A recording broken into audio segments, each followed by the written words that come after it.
राजेश जी पूछ रहे हैं आपसे के फिनटेक इसके बारे में, 5 साल के टाइम होराइजन से फैसला इनका सही बैठेगा या नहीं, ये खरीदना चाहते हैं, चुन के रखा है इन्होंने के फिनटेक को। जी क्वालिटी तो बहुत अच्छी हो गई है, लेकिन वैल्यूएशन आई थिंक हाँ अब महंगा हो गया है। 24 into 48 62। नहीं, वैल्यूएशन का ही मुझे इशू लगता है कि फिनटेक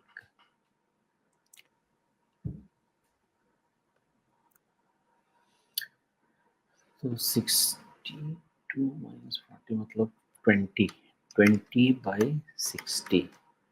ऑलमोस्ट 30%। और अभी का क्लोज है 1000। देखिए जी, वैसे ये सेफ आप पूछेंगे तो 700-800 के रेंज के पहले सेफ तो नहीं होता। ओके, इसलिए उस चीज़ के बाद ही बात करेंगे। लेकिन एक काम आप ये कर सकते हैं कि 900 के पास एक रिव्यू ले लीजिए, बिकॉज़ अभी जो इसका प्राइमरी ट्रेंड कैसा है, प्राइमरी ट्रेंड नेगेटिव होने के चांस हो रहे हैं।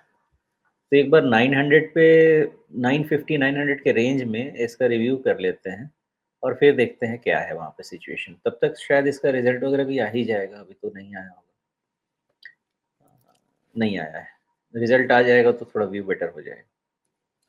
हालांकि वैसे जो रिजल्ट्स के ट्रेंड हैं इसके, उसमें तो कोई खास इंटरप्शन नहीं है, मतलब लगातार एक सस्टेन्ड ग्रोथ दिख रहा है, लेकिन उस ग्रोथ के कंपैरिजन में वैल्यूएशन का जो है मामला, उस पर आप चिंता जता ही रहे हैं।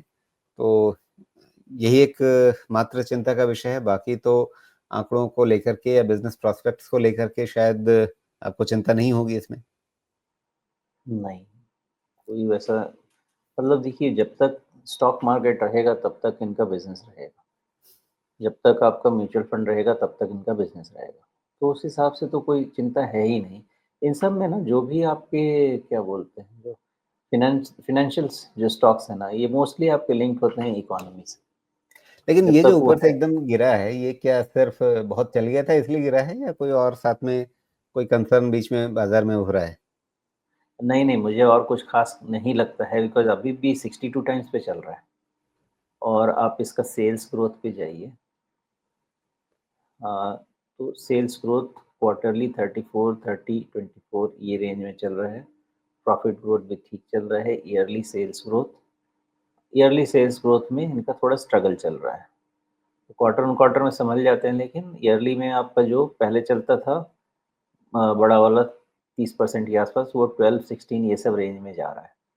और अभी का भी आप देखेंगे तो अभी भी नहीं तो अब वही ये देखिए ना, 15% के नीचे का ही ट्रैजेक्टरी लग रहा है। नहीं आप ये तो देखिए इस कि कोरोना से पहले और कोरोना के बाद इनका जो मतलब सेल्स का आंकड़ा सालाना तौर पे किस तरह से बदला है, तो अब वो ग्रोथ आपको हर बार तो नहीं हो सकती ना। नहीं, वो नहीं होगी, और इसीलिए मैं कह रहा हूँ, तो मैंने जो क्विक वैल्यूएशन कैलकुलेशन किया ना, देखिए यहाँ पे तो जो भी करूँगा क्विक ही करूँगा और उससे ज़्यादा कुछ करता भी नहीं मैं। तो मुझे लगता है कि यहाँ से 30% वैल्यूएशन अगर थोड़ा-सा डाउन होना तो फिर वो न्यूट्रल लगेगा। तो वही मैं कैलकुलेट कर रहा था कि अगर इसमें से 20 निकाला भी तो 40 के आसपास मल्टीपल इसका है ना, तो वो सेफ लगता है, तो वो तो 700 चला जाएगा। तो एक बारी मैं आपको 700 बोलूँगा तो आप हो सकता है फिर उसके बाद नाराज़ हो जाएँ। इसलिए पहले 900 देखते हैं और उसके बाद फिर वहाँ इवैल्यूएट करते हैं। हो सकता है उससे मार्केट कंडीशन ठीक हो जाए तो प्रीमियम पे भी सस्टेन हो जाएगा। वहाँ पे काफ़ी अच्छा कंसोलिडेशन है ना, तो 900 950 के रेंज पे इसका थोड़ा-सा इवैल्यूएशन करते हैं।